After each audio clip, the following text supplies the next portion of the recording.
A lone Templar warrior steps into a ruined world with Revelation 14 burning in his mind. A vision of the Lamb on Mount Zion, a people marked by truth, and a warning that shakes the sky. As three mighty messages thunder across the earth, the warrior faces collapsing empires, rising deception, and a choice that reaches into every soul. This is not just a story of the end times. It is a call to courage, endurance, and loyalty when the world demands surrender. Chapter 1. The Blessing and the Banner. Blessed is he that readeth, and they that hear the words of this prophecy, and keep those things which are written therein, for the time is at hand. Revelation 1 verse 3. I speak as a Templar warrior, forged for the night and trained for the storm. Not because I am without fear, but because I refuse to kneel to it. The world around us is cracked, cities broken, truth traded for comfort, and courage mocked as if it were a weakness. Yet the word does not crumble. It stands like a fortress when everything else turns to dust. Revelation 14 is not a riddle meant to impress scholars. It is a war trumpet. It tells you there is a line you cannot cross, a loyalty you cannot fake, and a king you cannot replace. So I raise my voice like a commander on the wall. Listen closely. Keep what is written, not with soft hands, but with iron grip, because the time is not someday. The time is at hand. And when the hour arrives, excuses will not shield you. Only allegiance will. Chapter 2. The Lamb on the Mountain. In the vision, the Lamb stands on Mount Zion. Not pacing, not hiding, standing. That is the first strike against despair. Heaven is not panicking. And with him are the faithful, marked, not with the world's brand, but with a holy name. This is identity that cannot be bought. This is belonging that cannot be threatened out of you. The earth may shake you, but it cannot unwrite you. They sing a new song. Not a song of ego, not a song of victory stolen by cruelty. It is the song of the redeemed, those who would not bend when bending looked easier, safer, and smarter. They followed the Lamb. They kept their hands clean in a dirty age. They refused to let lies reshape their hearts. Hear me. This is not about being perfect in public. This is about being loyal in private. When no one applauds. When pressure is heavy. When the world demands a price for survival. If you want an epic life, do not chase a spotlight. Chase faithfulness. The Lamb does not call cowards to comfort. He calls warriors to endurance. Chapter 3. 3 warnings that split the sky. Then come the 3 angels, 3 messages that strike like thunder. The first cries out, "Fear God, and give glory to him, because the hour of his judgment is come." This is not a threat for the weak. It is justice for the crushed. It is the end of rigged courts and hidden crimes. The judge of all the earth sees clearly, and his timing is exact. The second announces, Babylon is fallen. That system of proud luxury, spiritual corruption, and polished wickedness collapses. Babylon is not merely a city. It is a machine that trains souls to worship comfort and call it freedom. It offers glitter, but it feeds you poison.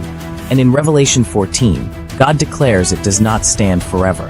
Then the third warning lands like a sword. Do not worship the beast. Do not bow to its image. Do not receive its mark. This is the moment where the world stops pretending neutrality exists. The age of "I'll decide later" ends. A demand comes. A line appears. And your choice speaks louder than your words ever did. Some will call this harsh. I call it mercy. Because a warning is love that refuses to stay silent. Chapter 4. The mark, the pressure, and the endurance. Now we enter the hard ground, where prophecy becomes personal. The mark is not just ink or code. It is ownership. It is worship made practical. It is loyalty proven by compliance. It is the world saying, "Give me your obedience, and I will let you eat, move, and live." And many will say yes, not because they hate God, but because they are tired, scared, and alone. So I speak to the exhausted. You were not built to survive by surrender. You were built to overcome by faith. Revelation 14 does not flatter you.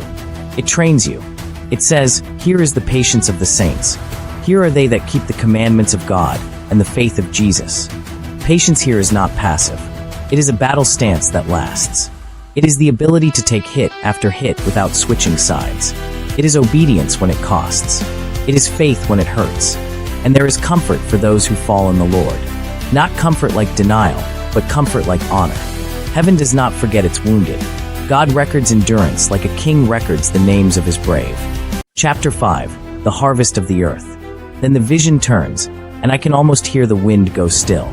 One like the Son of Man appears on a white cloud, with a crown and a sharp sickle. This is not random destruction. This is harvest, meaning the season has reached its end. Choices have matured. Hearts have shown what they truly love. The earth is reaped. Then another harvest comes, pictured like grapes gathered and thrown into the winepress of God's wrath. The image is heavy because reality is heavy. Evil is not oops. It is not a harmless mistake when it becomes a kingdom. And when corruption fills the land, judgment is not cruelty, it is cleansing. So what does a Templar do with this vision? He does not panic. He does not mock. He does not drift. He stands watch. He warns with courage. He refuses the mark in every form. Refuses to worship power. Refuses to call lies truth. Refuses to trade the soul for temporary safety. He follows the Lamb, even if the road is lonely.